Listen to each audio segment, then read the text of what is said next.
we're going to talk about rain garden maintenance, and there's a little bit of crossover here.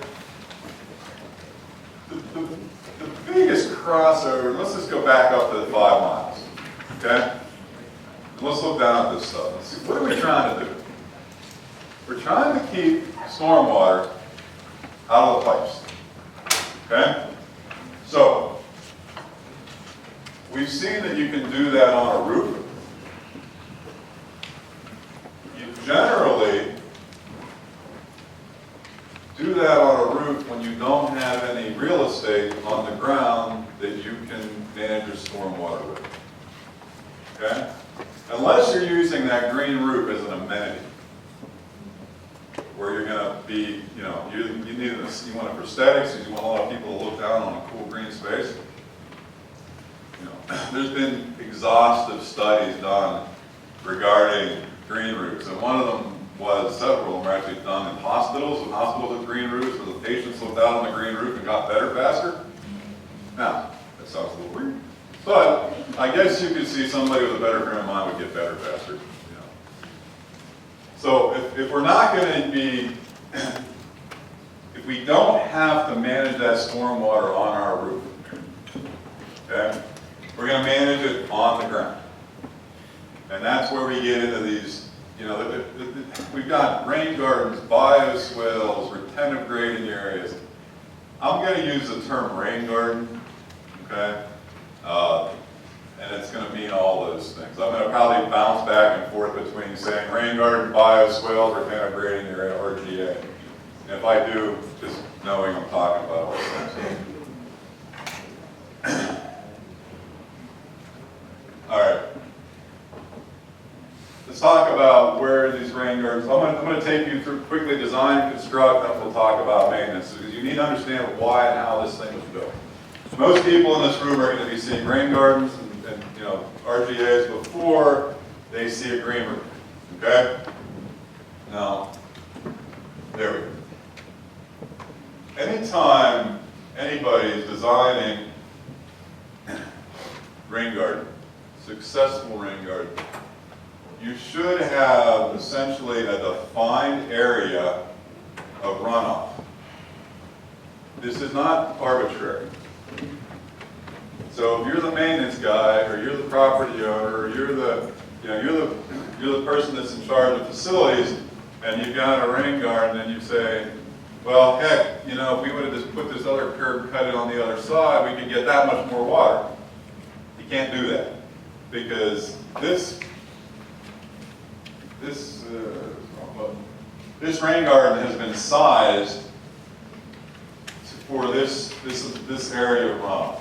Okay, this is all your slides, but basically we were able to calculate. A roof is 3,000 square feet. It's going to have a runoff coefficient of 0.75. Lawn's going to have, you know, it's going to absorb a lot more water. It's going to have 0.18. We can go in here, you know, how much rain we're going to get per year. We can do some mathematics. Boom, boom, boom, boom, boom, and we can say that we need, you know, so many cubic feet of storage or buffer area to capture that rainwater. So when you're dealing with an existing rain garden, that, if it's been designed professionally, should have been sized for a specific runoff, specific watershed. Okay? Don't add water to the thing. Don't just arbitrarily say, hey, you know, we got this over here, let's tuck it in. Not always going to work. Sometimes it can, but don't until you consult with whoever did the design for you. Okay? You know, essentially that design professional is going through these steps and then calculating the size of that rain garden. I'm not here to talk about all that. And this rain garden design is typical of, and I put this up here because it's typical of a lot. Okay, essentially we've got trees, we've got shrubs, we've got perennials, and we've got a rock outfall area to minimize erosion. Okay? This is the cross section. This is a fairly typical cross section. Okay? There is, in this particular one, this is a little exaggerated, but there is a weir, which is going to be for overflow. There will be a pipe coming out of this thing and then going into the storm system. We can also build these and design these without under drains, okay, if we've got the right soil conditions. However, if you don't have the right soil conditions, these retentive grading areas, these rain gardens, bios, they should have an under drain, or you're going to end up with a problem.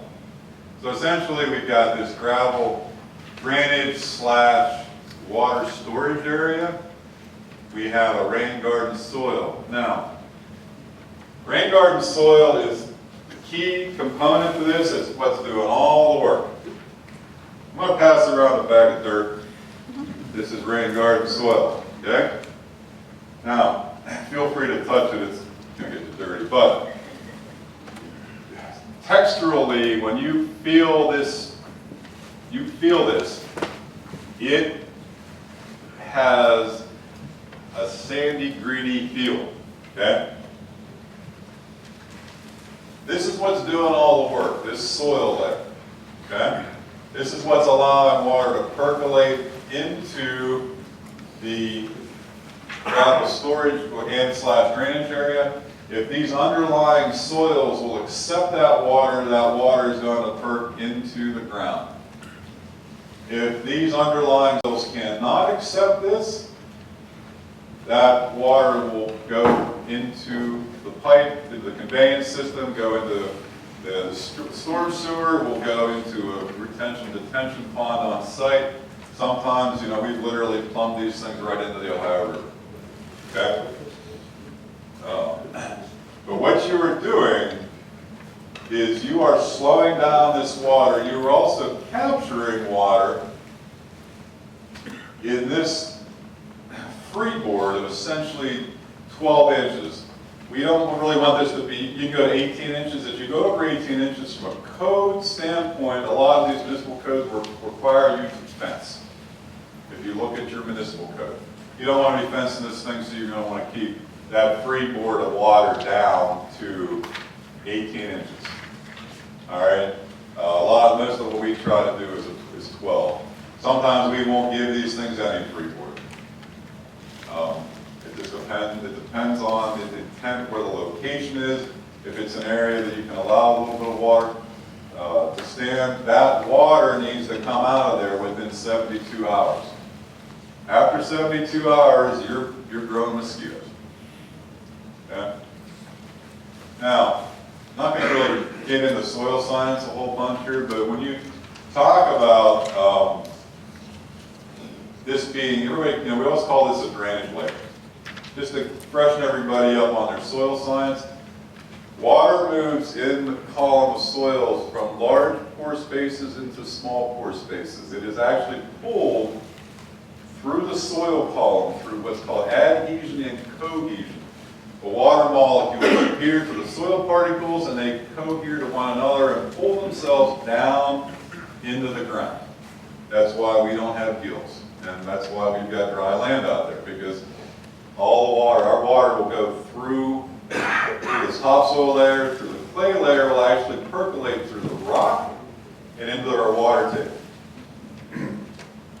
When you are putting this gravel layer in here, you are causing this water table to perch. So what happens when the water has to go from a small pore space into a big pore space? It will only transfer when it is at saturation. Okay? Only when it's at saturation. So what's happening here is you are creating a saturated layer. You're storing water in this area before it actually drips into this gravel where it then builds up. And then it is sucked down into the underlying soils. And we're going to come back to that's important. I'm going to tell you what. Yes, Jim? Can you clarify the under drain issue? Are you saying all rain gardens do not have an under drain? And what is the purpose of the Okay. They do? No, it's a matter of semantics at this point, because we call them rain gardens, we call them bioswales, we call them typically people say rain gardens don't have under drains and bioswales do. Okay? However, you can have an under drain and a rain garden. The whole issue is this. If you see, you're the maintenance guy, you see this pipe sticking up, when you go out, that's called weird, you've got an under drain. You've got drainage. If you have this retentive grading area, and there's no piping sticking up, you don't have any under drainage. That's the simplest way I can put it. And what they're doing, the reason that this standpipe is in here and this under drain is, it's essentially an insurance policy. Ooh, it's essentially an insurance policy that thing's going to work, that we're not going to have standing water. Okay? Because it's still doing the same thing that we were doing on the roof. We're slowing that water down, getting it into the storm system. Same thing on the roof, we didn't talk about this, but part of that green roof is we're actually cleaning that water. As that water percolates through that green roof soil that's getting cleaned, as that water is percolating through that rain garden soil that's getting cleaned. Okay? It's also getting cool. So we're not creating a thermal spike. All that hot parking lot water goes across the parking lot, dumps in the stream, up at Pine Creek here, and kills all the trout because now the temperature just went up to 87 degrees in the creek.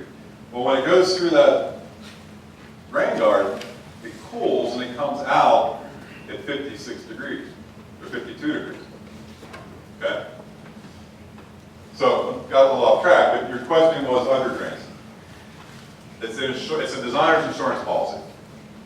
And it goes into the public. It will go into whether if you're in the city, you will either take that. You can take that to the surface. You can actually take it back out to the surface.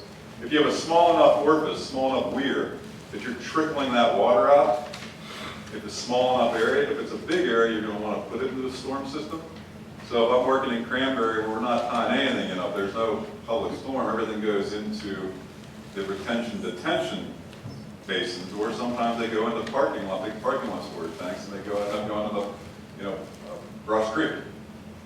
Now, all this water, if you're not in the city, all this runoff water ends up in the river, ends up in the creek. Let's think about it. That river is just a big gigantic artery, and it's got lots of veins, and it's got some little, corpuscles. It's this big, giant, essentially think about it as a sort of big artery, a big organism. And this water that comes down, that runs off, goes into that, ends up in that river. Okay? So Eric? Yeah. The picture before that, the where is more probably commonly known as the overflow. And I think you have a picture coming up of the Shaler rain garden Right. that actually has the underdrain pipe. I have a couple of them. I'll show you. We're further down, I'll show you this. Yeah.